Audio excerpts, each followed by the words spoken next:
Good morning, everybody. I hope you are having a warm and snuggly day at home. Sad to not be able to see you on our first day back, but thought I would send a quick video to explain what to do for art this week that will also help you with your assignment. So if you remember, we were working on Cubism and we were drawing either a fish, a giraffe, or I'm trying to remember the other one, or a butterfly.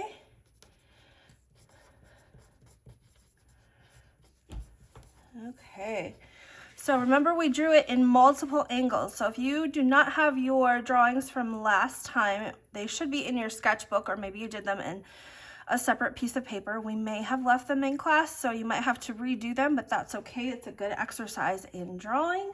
So I'm gonna do a giraffe, and I'm gonna do this pretty quickly so this video doesn't drag on super long. So take your time, don't do it as quickly as I'm doing. Take your time making your shapes and doing all those things. Go a lot slower than I am for this video. So I'm gonna draw my giraffe nose. Remember, simple shapes. Simple, simple, simple shapes. Ears. Right, a neck. Simple shapes, body, legs,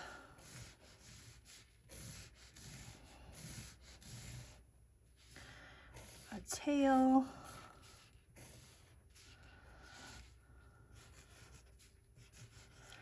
simple, simple shapes.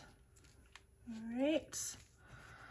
Okay, so there's one view of my giraffe from the side.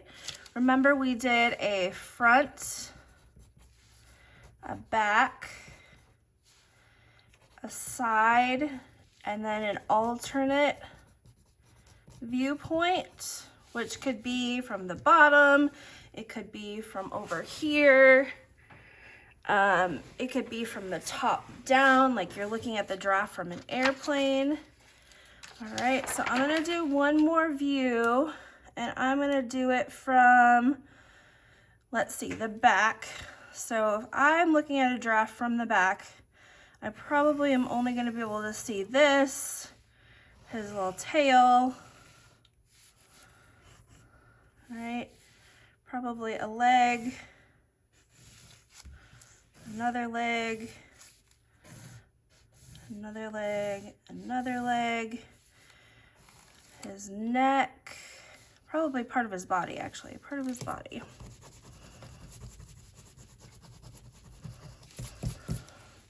So this would probably actually elongate a little bit into his neck. Oh, he's got a very skinny neck. That's okay. All right, and then the back of his head, and maybe his snout, and his nose, and an ear, and another ear. All right, so that's probably the back view. Then I could probably get rid of this line if I wanted to. Okay, so those are my two views. Remember, do a whole bunch of views, front, back, side, alternate, on each piece of paper that you have. Make sure you're filling up your paper. Don't make it tiny, fill up your paper. All right, and the next thing you're gonna do, if you really like your drawings, take a picture of them, because the next thing we're gonna do is cut them apart. All right, so remember, we're making cubism, and we're looking at things from different angles. So I'm going to cut my shapes apart very quickly here.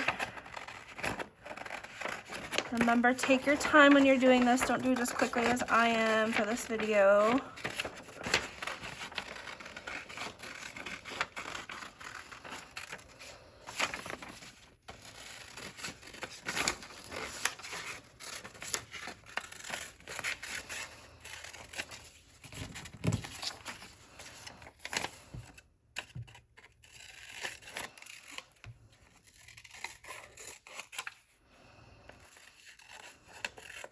And you can definitely separate each individual shape.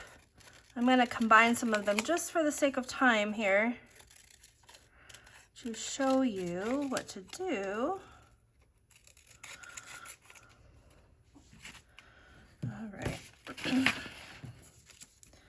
All right, if it is easier for you to rearrange your shapes and glue them down, you can do that.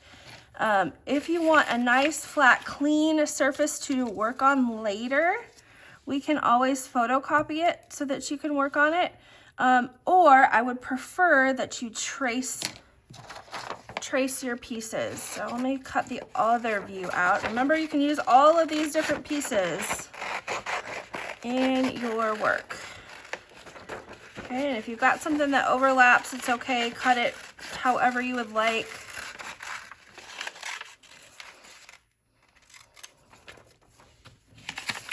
All right, we're gonna put all of our shapes back together in whatever way you want to. All right, remember, we're deconstructing and reconstructing. So I think I'm gonna use this guy, his body, but I'm gonna turn it in a weird angle, make it not look exactly like it did before, and I'm gonna trace it. Press lightly when you trace. Okay, so then I've got that. I maybe have a leg over here, a leg and a hoof. Oopsies. Leg and a hoof.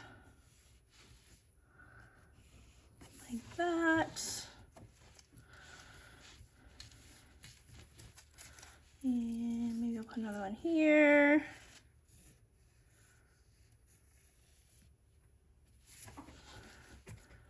And another one here.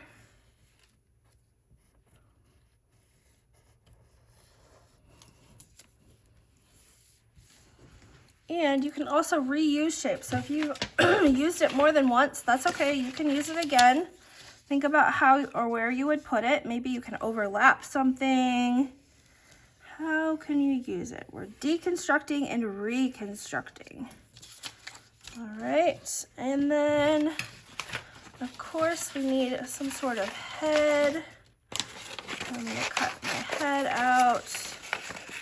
Again, you can get real detailed and cut these pieces individually. I'm gonna go quickly here and kind of cut this out like this. Around his ears. I'm gonna cut his little horns off for now. All right, and then I'm gonna put his head like so he's kind of looking back at me. His ears. That, so you can always adjust it. Oops.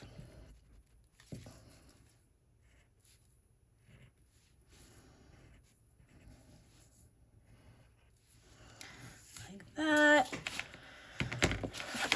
We didn't do a tail, so let me put the tail in here real quick. Or actually, I'm just gonna draw a tail. So I'm gonna put a tail like right here. And he does need one more leg. So I'm gonna do just a regular straight leg. And if you wanna give him 2 tails, go for it. Okay, if you wanna give him 2 heads, go for it. However you want. This is your artwork. Be creative, have fun. All right, so this is my basic shape. Remember, you can do a fish, a giraffe, a butterfly.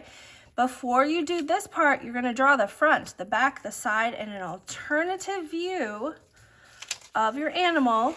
Then you're gonna cut all the pieces out. I would go through and just cut everything out. And then you can rearrange, you can draw, you can trace, you can glue them down, whatever is best for you, and make a new composition. Don't forget about the background. Fill up the whole piece of paper. So you might want to go back in and use one of these other shape or the same shape again and add it. So we're filling up more space. All right. You can do that.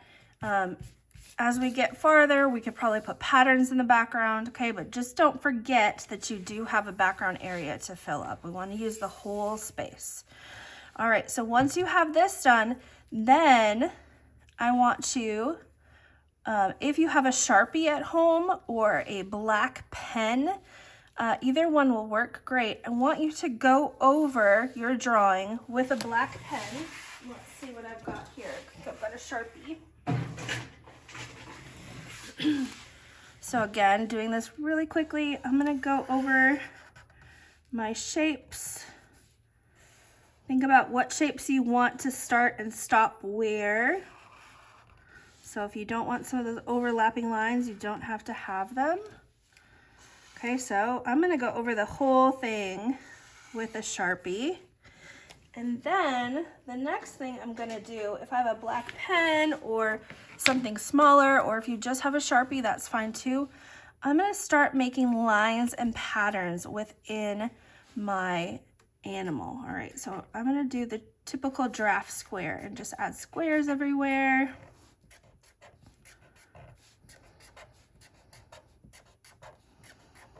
This is a great activity to do during a cold day. Okay, so just fill in your little areas, and using different thicknesses of markers is awesome if you've got them. If you don't, that's okay. Use what you've got. We always make it work when we make art. All right, and I'm also gonna do like a line pattern. Real simple. Things like that. We've talked a lot about lines, so I think you guys have like lots of great ideas. But if you don't, you can always Google some ideas for different types of lines, different types of patterns, wavy lines. You can do zigzags.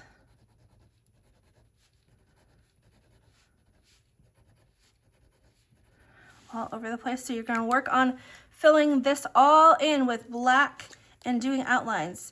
Don't start to color yet. We will do that next class. And then we'll keep going from there. All right.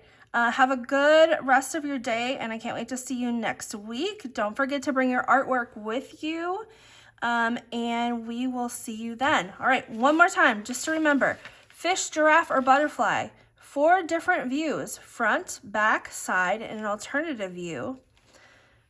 Draw each of those, cut all your pieces apart, rearrange them, trace them, or glue them down if that's easier, and then redraw over the top with a dark marker or Sharpie or pen, and then add designs or add different patterns and lines to your animal. Fill it all up. No color, just black and white at this time. All right, have a good day. Thanks, guys. Bye.